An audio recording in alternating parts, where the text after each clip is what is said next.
Velkommen til finalen.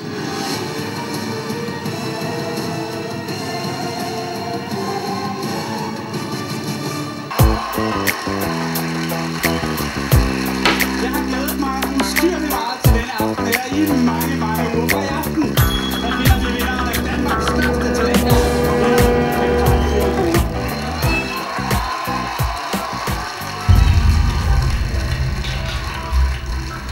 6 finaleklare talenter venter på at vise dig, hvad de kan, og vi skal hilse på dem lige om lidt. Men først...